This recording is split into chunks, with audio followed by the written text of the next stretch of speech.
Hello, good afternoon. I'm Ron Kolb. I'm head for communications here at Berkeley Lab. And my department is happy to bring you this year another edition of some interesting summer lectures. In the next 5 Wednesdays, we're going to be presenting fascinating science from Berkeley Lab.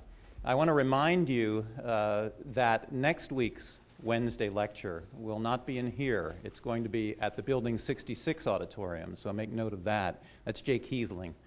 But all the other lectures will be in this auditorium for the next 5 weeks. So welcome. Hope you enjoy yourselves. And to introduce our first speaker in the series, I'm going to ask John Basher, the Public Affairs Officer for Computing Sciences, to come up and say a few words. John?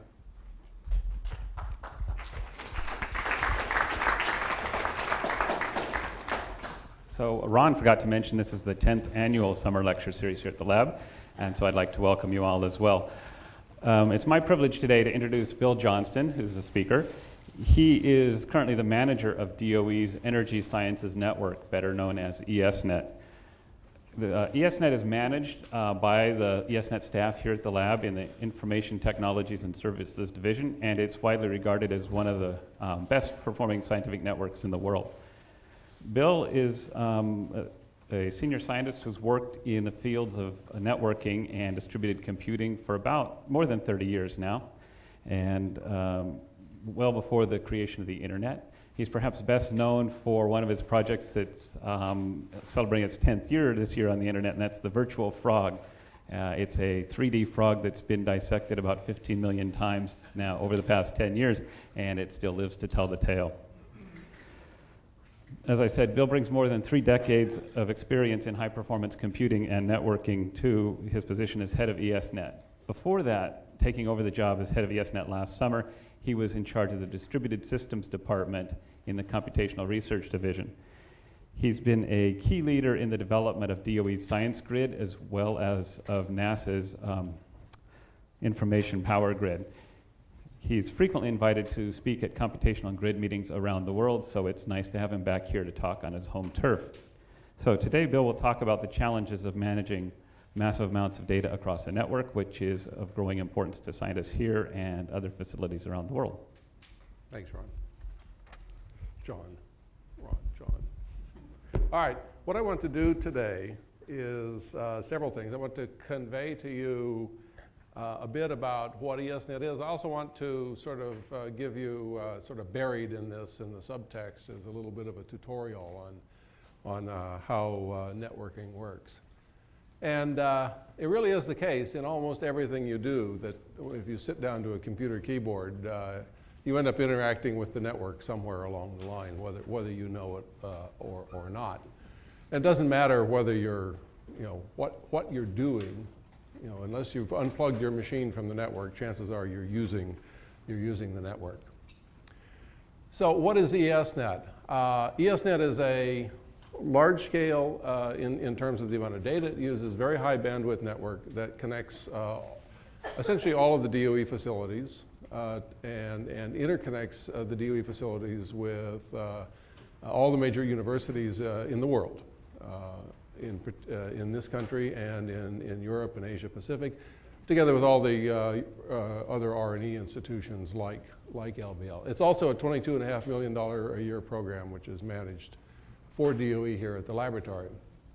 Essentially all of the national data traffic in the United States is supported by 2 networks. One is ESnet and the other is the Internet 2 Abilene. And they are architected in somewhat different ways, but Abilene provides the same sort of high-speed backbone network for the U.S. university environment that ESnet provides for DOE. And I'm not going to dwell on this a great deal, but ESnet is a very different network from your typical ISP. And the reason it's very different is that ESnet is architected to move massive amounts of data among a rather small number of sites. Whereas your typical ISP is just the opposite. It's, on the backbone, they move massive amounts of data, but they typically move a rather small amount of data from each of a very large number of sites. The fan-out is enormous for something like Earthlink because it goes into the cable modems and the DSL lines in your home. So now I want to say a little bit about how networks work. Anytime you access a service, that is, anytime you invoke something that does something useful for you and touches the network, you're typically interacting with a client application on your machine, whether it's a web browser on your desktop or an FTP client on Seaborg. That's the sort of your first interface to the network. And so what does this involve? It involves target host names, that is who you're trying to talk to. It involves addresses. The host names are a way of organizing hosts so that we can make something out of them. But in fact, it's what amounts to a flat address space that addresses all the hosts.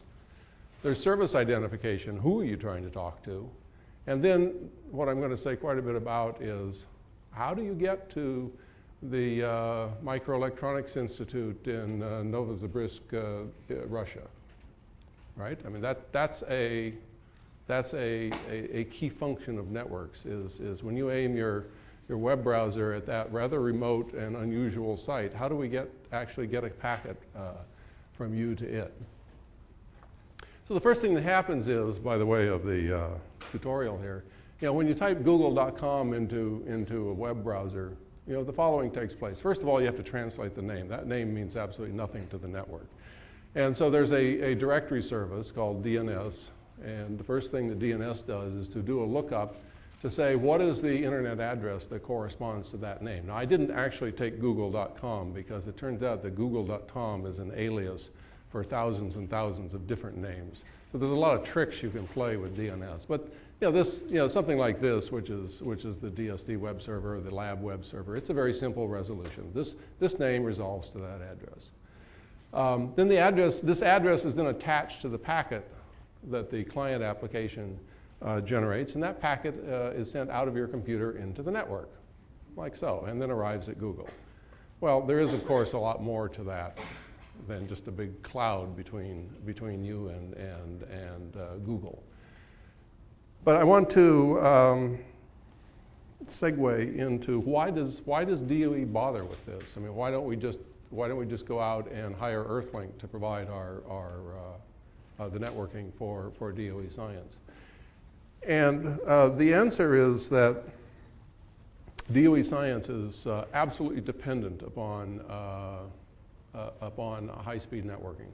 And so over the last couple of years, the Office of Science, which is the part of DOE that runs this laboratory and most of the rest of the general purpose and physics laboratories of DOEs like Argonne, Brookhaven, SLAC, Fermilab, and so on. The Office of Science undertook a systematic analysis of the science applications, and the question they asked was, with respect to network computing and data, how does the vision of how the science is going to be done change over the next decade? And what does that imply for the kinds of services that have to be provided? The answer is that there's a huge amount of commonality. In fact, an amazing amount of commonality. If you look out 10 years, there's a substantial convergence in what all of the discipline areas that they looked at. And they looked at as characteristic of the large-scale DOE science applications, climate, spallation, neutron source, and crystallography were examples of online instruments. High-energy physics, of course, is about 5 years ahead of everybody else in terms of the amount of data that they generate. Magnetic fusion is something that is very important and will be even a great deal more important if the international facility is built. Chemical sciences and bioinformatics are examples of topical areas. And the kinds of things that were examined in the workshop were to say, how do you do science?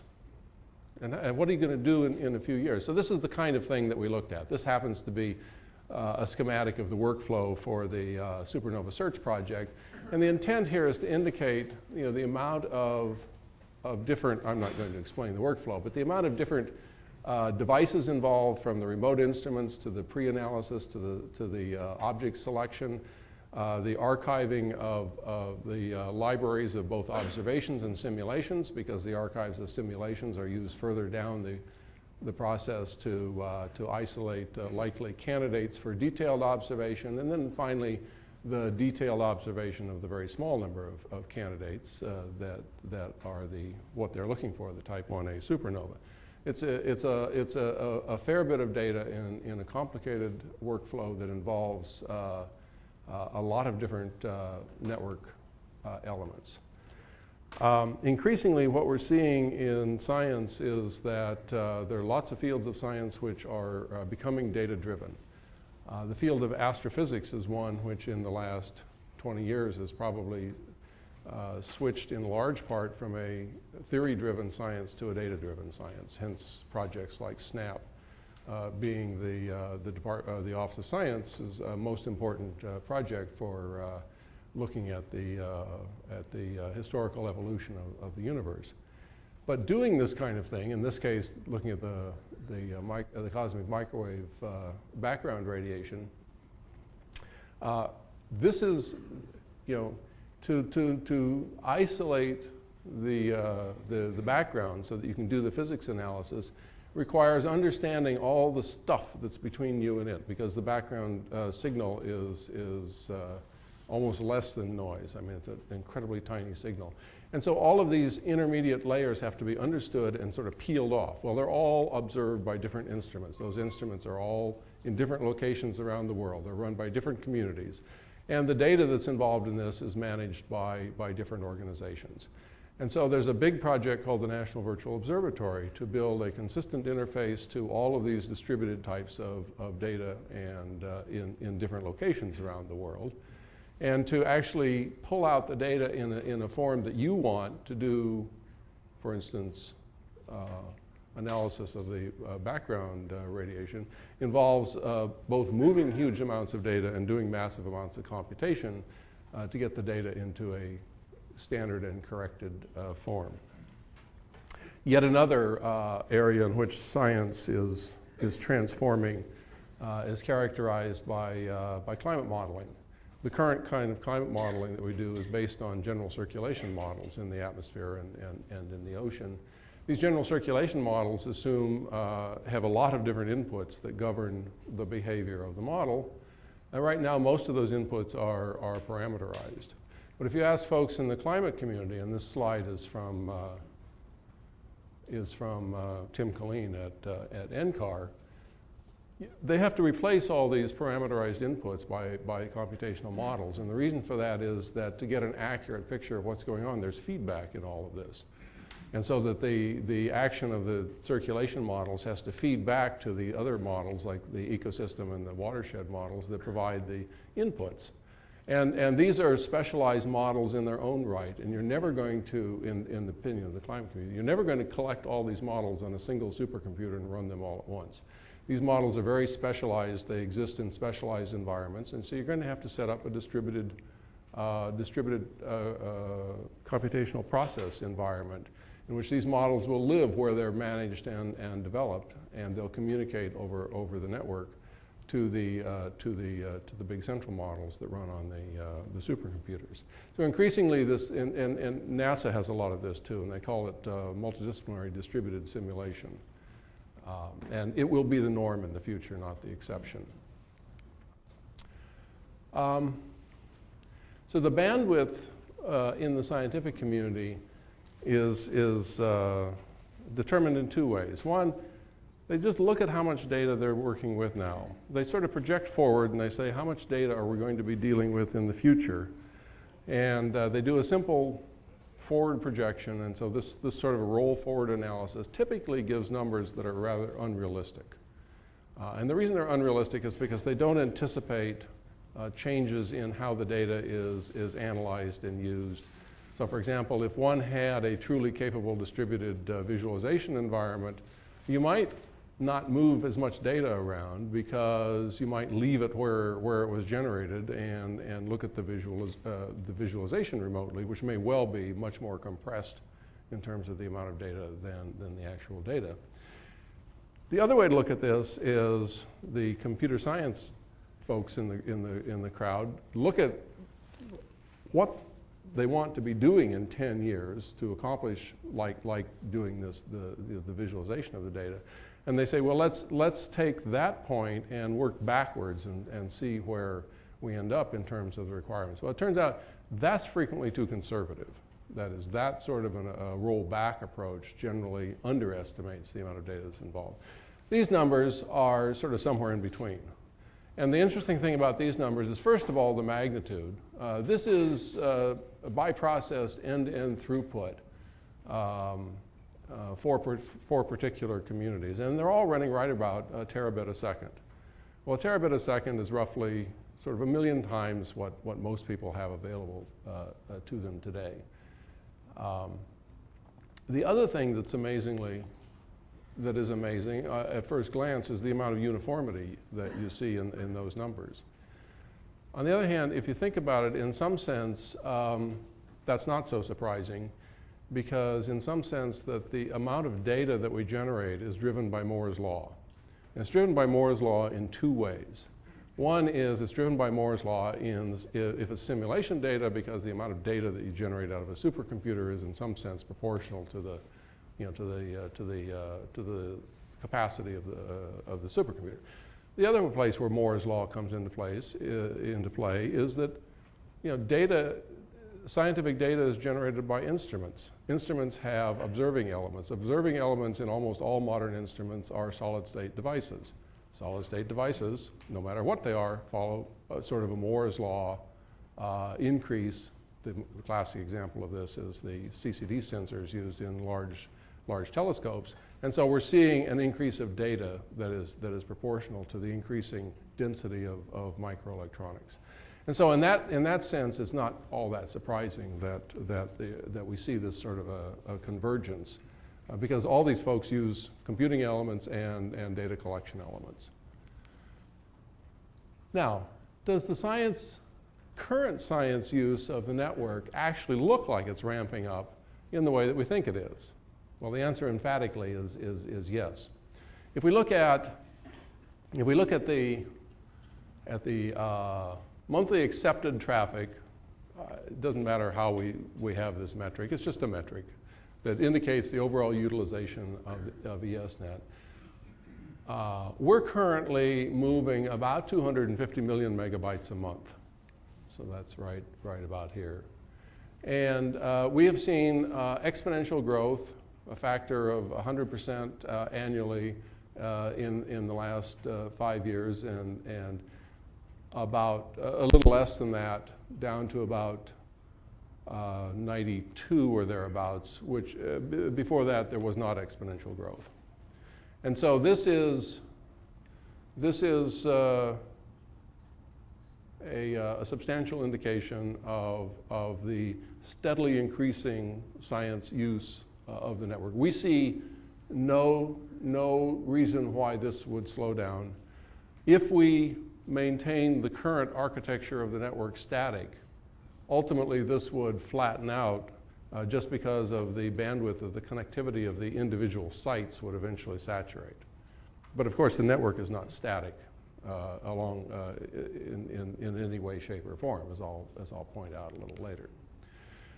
Is this really science? That's a question we get asked all the time. How much of this is Napster traffic flowing across your network, right?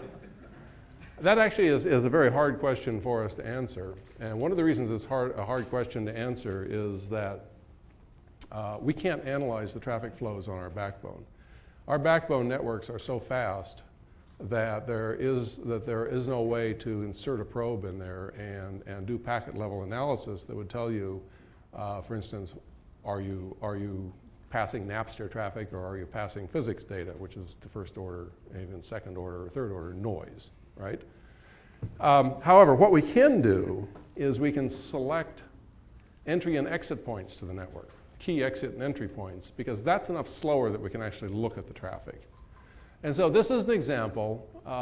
These are the top 10 traffic flows from one of our principal international peering points.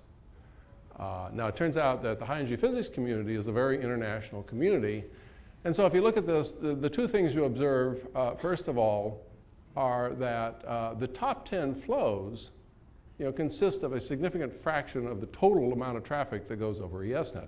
This number here is about a terabyte a day, and this is the top 10 flows. These are site pairs. Don't worry about how they're being characterized. But up here it actually shows that slack to this is a high energy physics. Does anyone have a pointer that the battery isn't running out on? This is slack to a high energy physics facility in France. They're pretty routinely passing a terabyte a day. And so you see Fermilab discern slack to a site in Italy, which we can only identify at the moment by its network number. Fermi to the University of Chicago. So this isn't entirely an international peering point. Toronto to Fermi. Here's an Italian site sending data back to Slack, a German site sending data back to Slack, and so on. So this is, I will tell you that although the number of connections on which we pass a small amount of data is enormous, the total number of data on those connections is small compared to this sort of thing.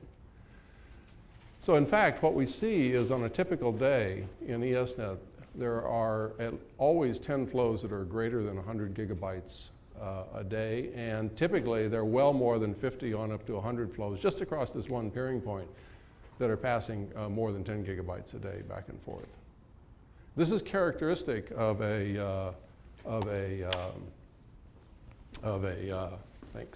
science network, and one of the things that makes it very different from any sort of a commercial network. This would be ridiculous numbers on any sort of a commercial network. So let me go back to how networks work. So we've seen how we get the packet into the network, and now we've launched the packet out of the backside of our client system, whether it's your workstation or Seaborg. And the first thing that happens is that the packet reaches a router in the network. And somebody has to decide, now what? Thanks. In case I run out of two of them. And so what happens is routing in the network is done hot potato. That is, a packet is picked up. The router does absolutely the minimum amount of work. It looks at the first few bits of the address and says, oh, I think it's better going that way, and so it throws it over its shoulder and gets rid of it. Why? Our core routers route, I don't know, Kevin, what is it? The T320s, 1 million packets a second? Of order. 1 million packets. There isn't time to do anything else. And so what happens is that you take a very quick look at this packet and say, it'll probably get closer to its destination if I send it out of this interface. And so without further ado, you send it. And the next router along the line does exactly the same thing. This works because the routers exchange among themselves based on a certain number of bits in the address field, reachability information. And that reachability information is of two forms. One, it says, yeah, I can get this right to the site, give it to me. And the other one is, well, no, but I think I can get it to a router that can get it closer to where you want it to go. Okay? And so now what we have is, when a packet comes out of your workstation, it hits a router in your local area environment. The first thing that router has to do is make a decision.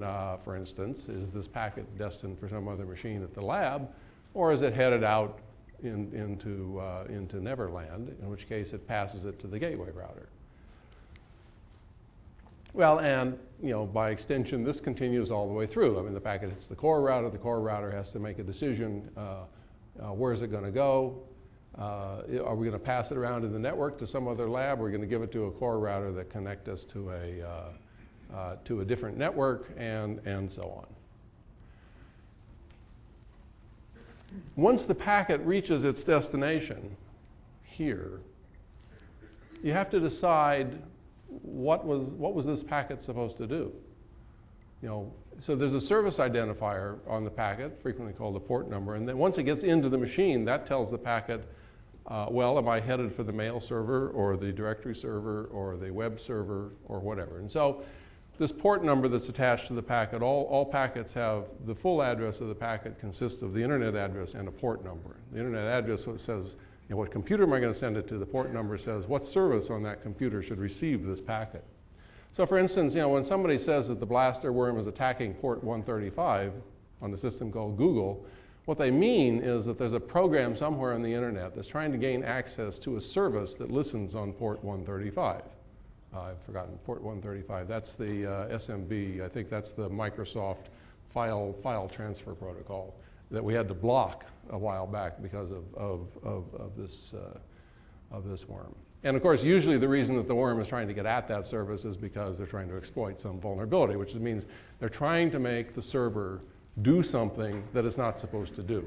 Typically, instead of performing the service that it typically performs, they're trying to make the server access the system in a way that it's not supposed to. That's typically you know, how the vulnerabilities work. If you actually look at the real structure of the network, you frequently find that these routers occur in pairs. So the gateway router is paired with a border router, and this little piece in between is called the DMZ. That's a piece of the network which is owned by nobody. This end is owned by LBL, this end is owned by ESnet, and there's a demilitarized piece in the middle which is just there by agreement. Nobody owns it. The reason for these pairs of routers is for policy enforcement. And in the internet, with respect to routers, there's two principal kinds of policy enforcement. One has to do with security. So the most obvious example of that is the firewalls at the site boundaries that only permit certain kinds of traffic in, except for LBL. We have a very different sort of we have a dynamic firewall that lets all traffic in until it's decided that something shouldn't be let in, then it tells it not to let it in. But lots of other firewalls are statically configured. The routing policy says, well, you're telling me you can get a packet to Russia, but I happen to know that if I send it to this router over here, I have a better way to get there. And so the peering policy has to do with, of all this reachability information, how much of it am I actually going to believe from a given router. So what does ESnet really look like? I've given you these schematic clouds. This is a physical map of ESnet. ESnet, which in this regard looks a lot like Abilene. ESnet consists of a core ring, an optical ring, that carries packets directly over an optical framing protocol called SONET. Every one of the dots and circles on here is sort of one or more routers. And so in ESnet, as in most networks, there are the so-called core routers, which are the extremely high-speed forwarding engines that move packets to the backbone. And at every core router, a decision is made, do I move the packet to the next core router, or do I send it off to one of the routers that's attached to the core router? ESnet currently has a ring-structured core, but at every core router, there's a hub and spoke arrangement that has a single tail circuit going out to the directly connected sites. And so these core routers are responsible for lots of things, and ESnet is responsible for not only providing routing, but providing a certain amount of security and so on that I'll talk about later. In the case of Abilene, their core network is a vastly simplified version of this, because in the university world, these core routers that attach to all the endpoints are pulled out and are separate entities called gigapops. And so in the university world, the gigapops are the local, or mostly actually regional infrastructure that connects all the universities together. And then the gigapops connect into the core, the Abilene core, with a single connection in a very simple way. And so that, in that regard, they've split up the function that ESnet performs.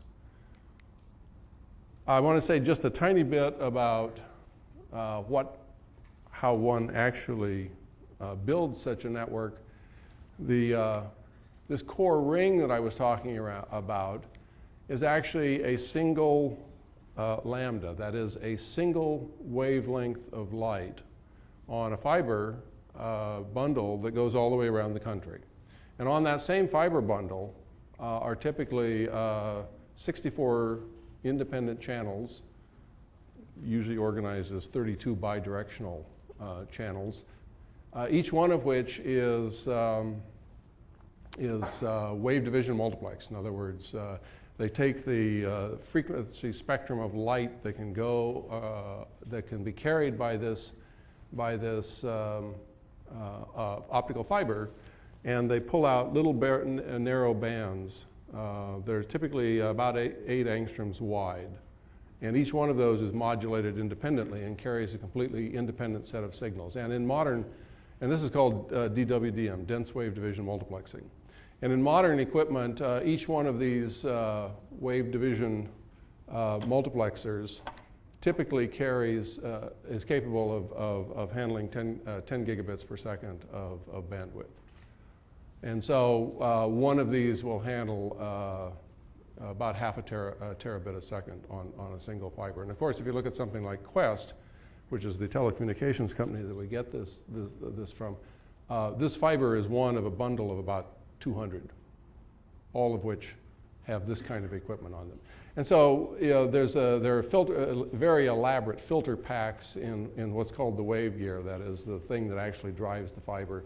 The filter packs are responsible for separating out the individual wavelength that carries that is the lambda that you're working on, and then you have to put a transponder on that does the optical electrical conversion. So it converts, for instance, 10 gigabit Ethernet or 10 gigabit SONET into the optical signal that the filter packs then multiplex onto the fiber. And so this is, and then the 10 gigabit signals are brought out and connected to the router. So this provides what amounts to a point-to-point connection between one of our core routers and another one of our core routers through a large cross-country infrastructure. And of course, they have the flexibility of either breaking a signal out at each one of these wave gear points, or just jumpering these so that it continues on unimpeded to the next breakout point.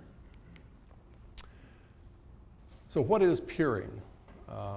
And along the way, I'll say a little bit about the kinds of policies that are involved.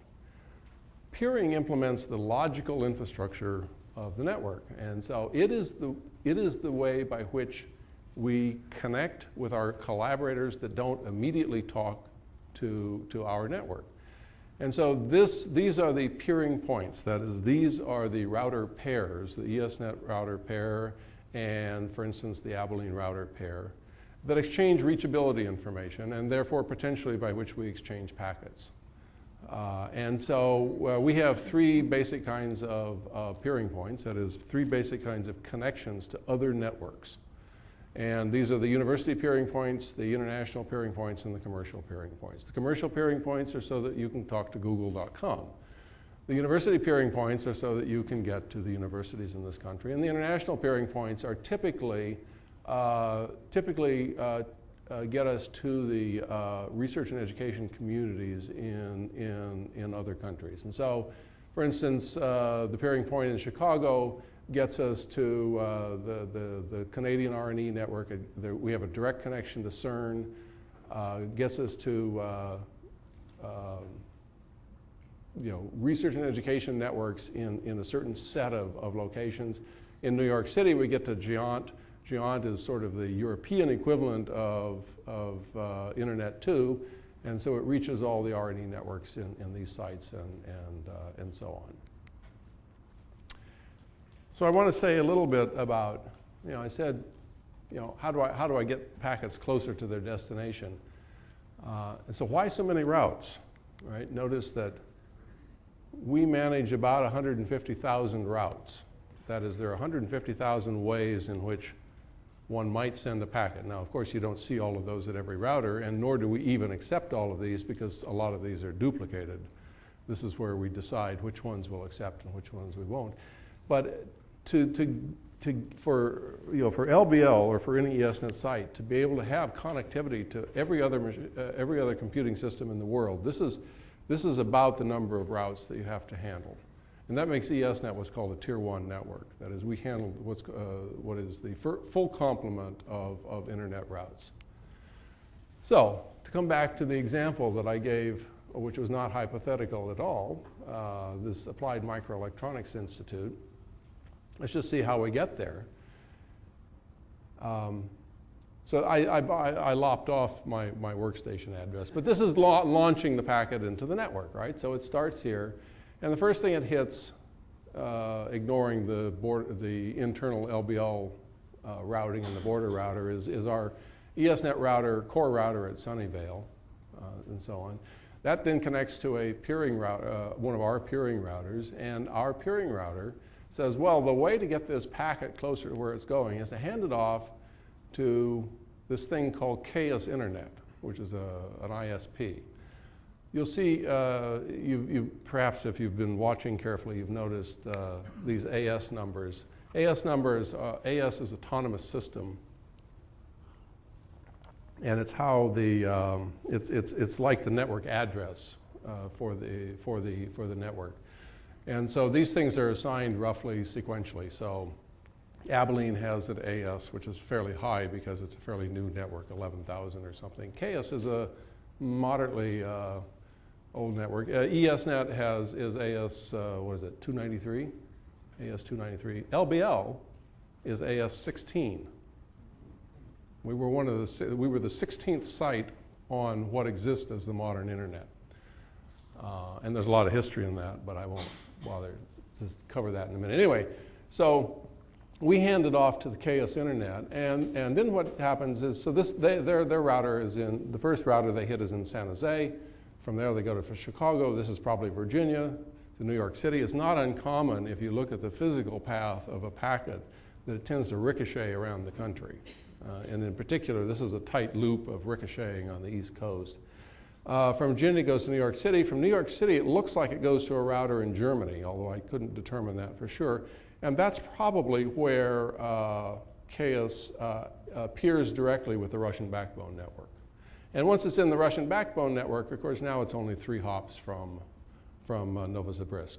And so I don't know anything about these, where they are, except these are different physical locations within Russia, probably initially Moscow, and then from there moving east.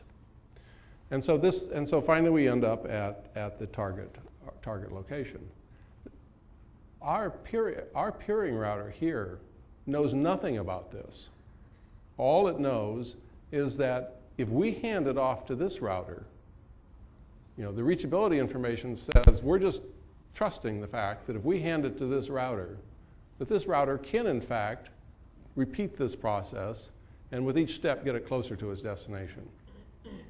If somebody makes a mistake or lies to you about the routes, then you end up with a black hole, because eventually you end up with a packet landing at a router that says, I have no way to get to this site. It just chucks the packet.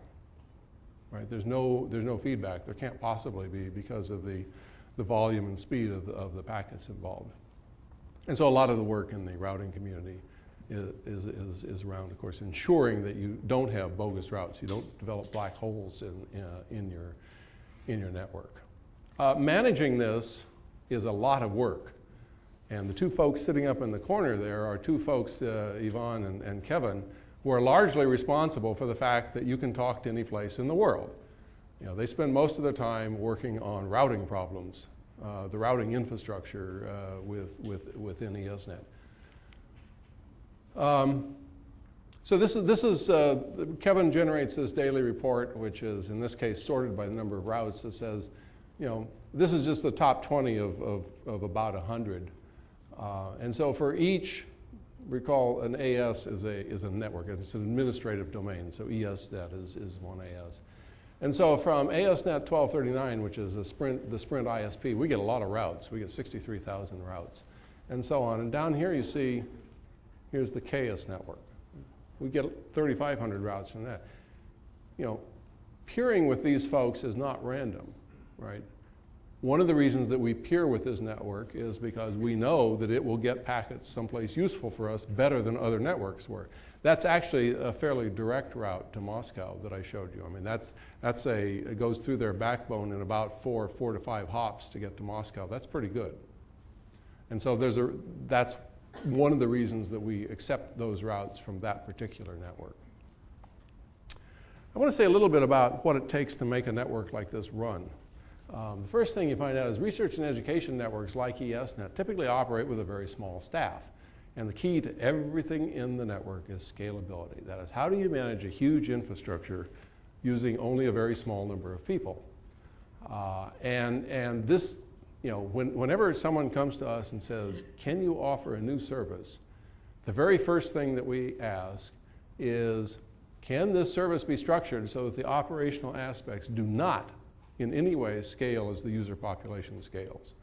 Because if the answer to that question is no, that this really nifty service scales as the user population grows, there's no way. We just say no, flat out. We cannot manage this service.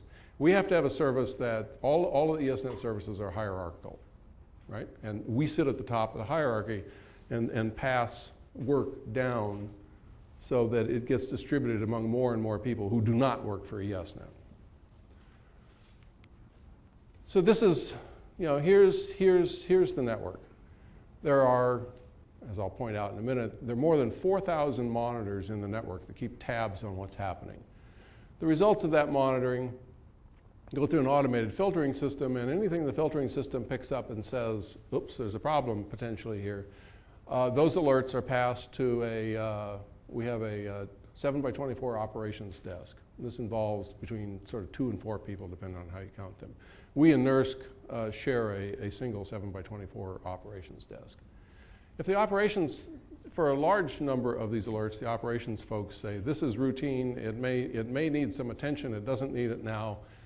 They generate a trouble ticket and launch it into the trouble ticket system. If, in fact, it looks like it's something which needs attention immediately, then we have a set of engineers who are on call 24/7, but they only on call. They don't, not like the operations folks. They don't sit there all the time. It takes about 7 people to do that. These folks at the sort of 90% level can resolve the problem, and I'll show you a typical problem in a minute. If these folks cannot resolve the problem, then we have a core engineering group, for which Mike Collins, sitting up in the corner there, is the group lead for our core engineering group. These are the folks that are essentially the network architects. They know every aspect of the network and how it works. And so the on-call engineers can forward questions to these folks if necessary. This is the direct network operations. We have an infrastructure. We have mail servers, web servers, machine databases, and so on. About 6 people to manage that. There's a lot of accounting involved in ESnet. We spend $12 million a year on circuits, and it's a lot of circuits, and it's a lot of places to make mistakes. And so there's a couple of people that watch over that all the time. And then there's something called middleware services. I'll mention briefly at the end, very briefly, in which there's another 4 or 5 people. These are things like the collaboration services. So I need to go through this quickly because I want to leave a few minutes for questions. But we monitor 4,400 points. We have 6 primary databases. The databases do continual monitoring of performance, the network configuration. The performance changes at sort of the second intervals. The network configuration changes on people scale time. There are 2 databases that manage reachability in terms of, this is the routing information for the peering points. There's a database which manages the hardware configuration. We know where every wire on every router in every site in the network is, and I'll explain why that's essential in a moment. And then it turns out that we run an overlay network for the weapons labs called SecureNet, which sits on top of ESnet. So what happens? There's some router here at PNNL or LIGO, and a hardware alarm goes off, and the 7x24 folks are notified. First thing they do is they go in and they find out, where's the router? Where can I get information about the router? we can call up and, these routers are monitored at this level. So the temperature of the inlet air, the hot point in the router, and the exhaust temperature of the router is monitored and updated and put into these databases every few minutes. Okay, and so now you've pinpointed a problem. Most of these problems are not critical, but that you have to pay attention to them. The reason they're not critical is almost all of our routers are resistant to single point failures. Virtually all of our routers have fully redundant hardware. They not only have redundant power supplies, they have redundant CPUs and redundant memory in them. So no single module in a router can fail and make the router fail. That's expensive, as I'll point out in a moment, but that's how you keep the network running with a small number of people. And so typically, a fan will fail or a power supply will fail or something. And so it's just, you launch a trouble ticket and the next day you worry about how to fix it. And so the way you fix it is you go into the hardware configuration database the next day when the sun comes up and people are around, and you say, well, we've had a problem with one of these power controller modules in our core router, which is, all of our core routers are located in telecommunications facilities.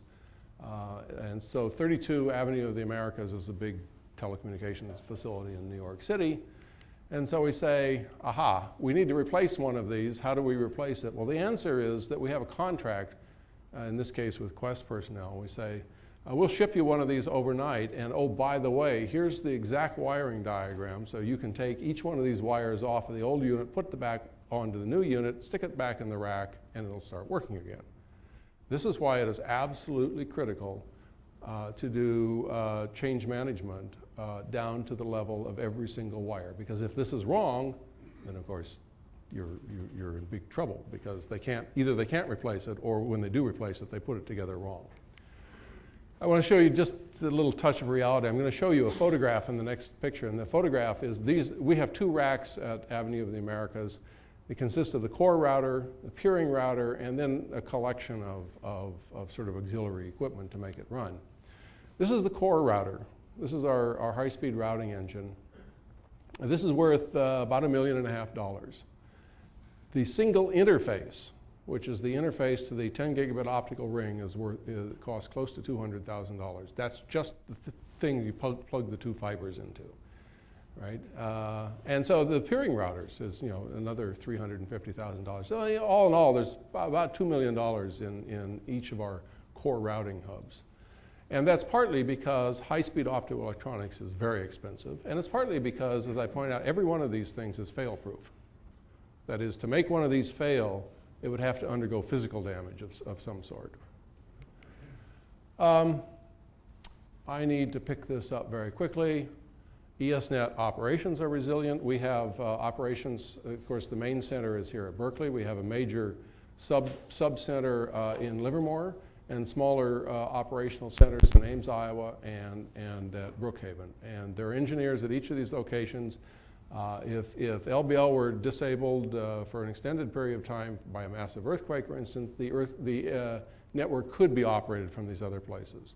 So to give you an idea of the resilience involved, our core network is essentially uninterruptible, and it operated without interruption through the 3 days or so of the Northern California power blackout, the 9/11 attacks in New York City, and the September Northeast power blackout. That's because all these hubs contain not only UPS systems, but they contain generator systems that will typically keep them running for up to 2 weeks, even if there's no power on the power grid. Cybersecurity. It's a big deal. The Slammer sapphire worm was one of the first worms to exploit a very significant vulnerability in a type of software that's deployed hugely around the world, which is to say the Microsoft SQL server. And these folks who wrote the attack program knew what they were doing. And so within something like 30 minutes, essentially every infectable host worldwide was infected, and of course spewing out traffic trying to infect every other host. That's what these things typically do.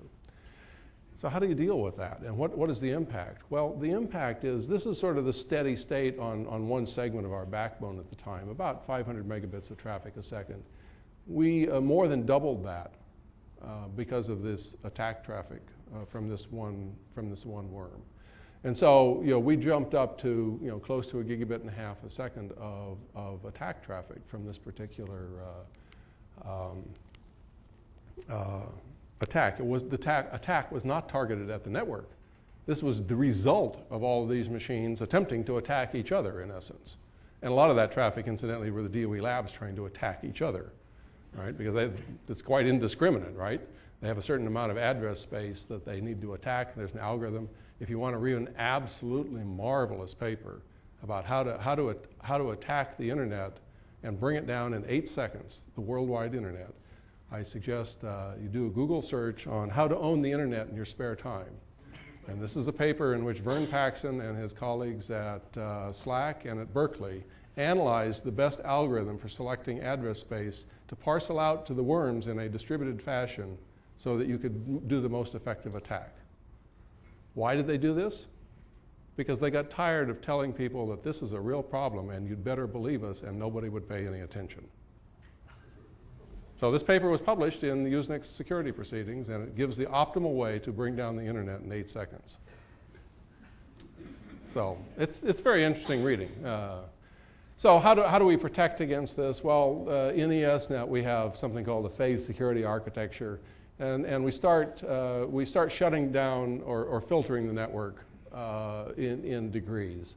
So if the attack traffic is coming in here, we can start by restricting port access on this router to try and damp it out if it's on a single port.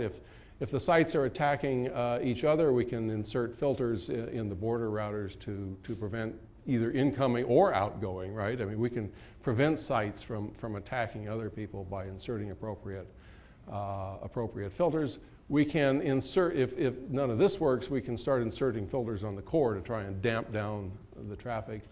If that doesn't work, we can completely isolate the peering routers, and so that we can effectively isolate the ESnet and its sites from the rest of the world, except that then we have what we call lifeline services. So we permit a very small amount of traffic in mail and web so that we can communicate with the outside world, get network fixes, and so on and so on. So this is the kind of cyber defense that a network like ESnet does. I mentioned the middleware services. That's all I'm going to say.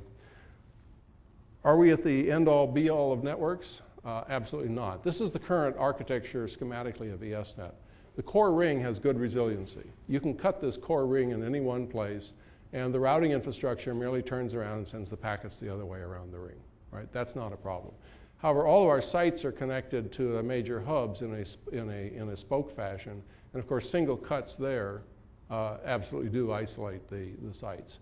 And so what we need to do is we need to propagate the ring architecture outwards in something that are called metropolitan area ring networks. And so we would like to see, for instance, in the Bay Area, that all the DOE labs and universities are on a resilient ring attached directly to that ring, and then that ring attaches to our core ring at a router. And so now you're protected from, every lab essentially has two ways of getting traffic in and out of it. And once again, if you cut any one of those, you can route in the other direction. That still doesn't protect you, for instance, against a significant failure at the hub itself, which would then isolate all of these sites from the backbone. So the answer to that is you really would like a second backbone that intersects the ring in an alternate location. And so now you really have to have two simultaneous failures in order to isolate anybody. No single, once you have this architecture of the labs locally connected on rings and then these rings connected to two backbone rings, there is no way to take the network down with a single physical failure, whether it be cuts in the fiber or complete failures of the routing nodes. So now you know a little bit about what happens when you say, go to Google and say, I want to know where the paper, How to Own the Internet in Your Spare Time, is so I can pick it up. Any questions? Yeah? That big orange thing on the actual physical aspect of that, is that underground cable, or how's that put in? Ah. Could you repeat the question, please? The question was in the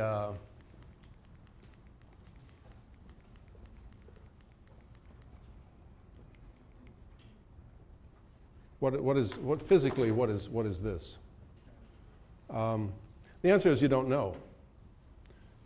Physically, what it is it's a bundle of fibers that is the primary service mechanism for, in this case, Qwest Telecommunications.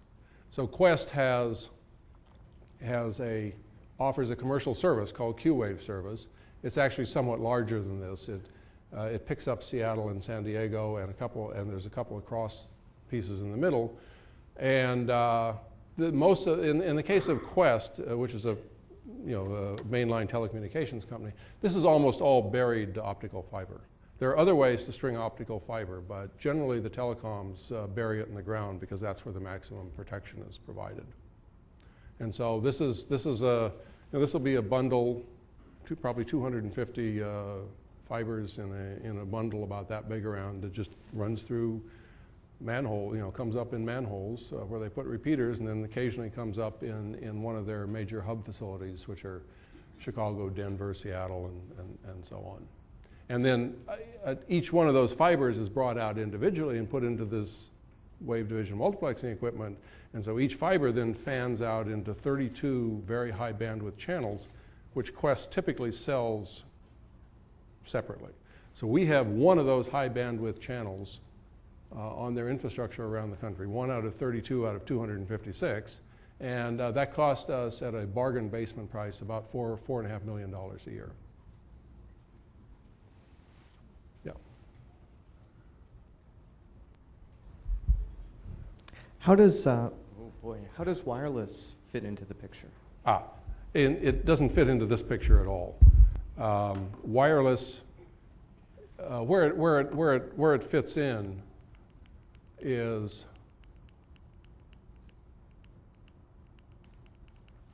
I don't know how to get to the beginning quickly. Oops.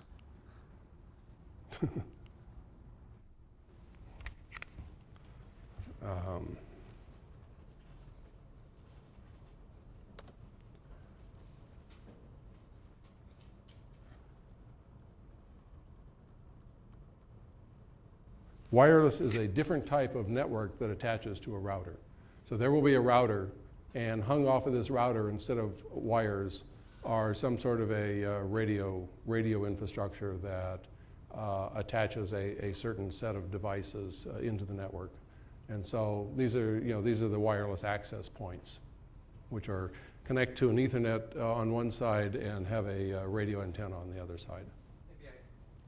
Maybe I should have asked.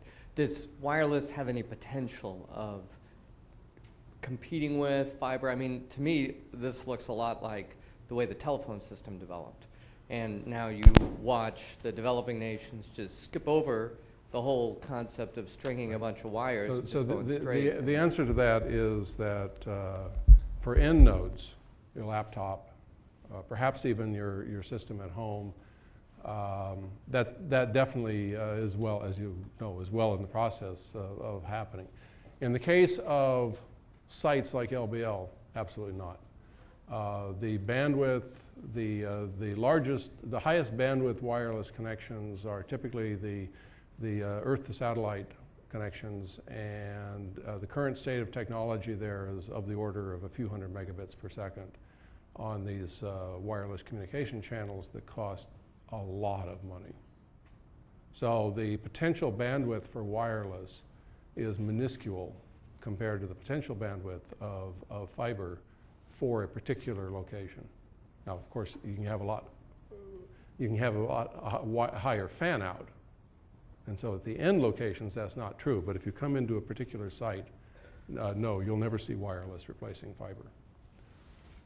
Yeah, Bill, supposing Qwest raises their price, or you don't like doing business with them anymore or something, are there alternative pieces of fiber buried in the ground that you could just switch over to easily, or would that be a big deal? And a corollary question, during the .com bubble, it was a big deal about companies putting in way too much wireless, and it's now unused.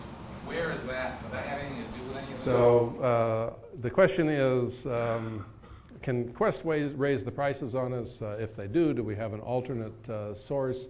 And during the .com era, huge amounts of fiber were put in the ground, which are ostensibly unused. To respond to the first question, of course, is we have a 5-year fixed price contract with Quest, and they cannot raise the prices. And every 5 years we recompete it, and typically every 5 years we get 4 to 10 times the bandwidth for the same cost. It's another Moore's law thing, right? The second part of the question, are there alternatives? Yes, there are lots of alternatives, a lot of them now. There are the big people that compete for the kind of networks that we talk about are the ones you'd expect, Quest, AT&T. They're typically the national networks, not the local networks. There are the sort of the second level networks like Level 3, XO. There's lots of companies that provide national level ISP services. As to what happened to all the fiber that was put in during the .com era, that's almost all states and regions now have research and education networks that are built on bargain basement fiber. And they operate these networks for a small fraction of the cost of a network like Quest. And in fact, the metropolitan area networks that I see that ESnet will be using in the future are built on exactly that infrastructure. So in California, there's a network called ESnet, which is the California Higher Education Network. They connect all of the universities in California. They connect, and we'll connect the labs. We'll probably build our regional network in California based on ESnet infrastructure. Where do they get their fiber?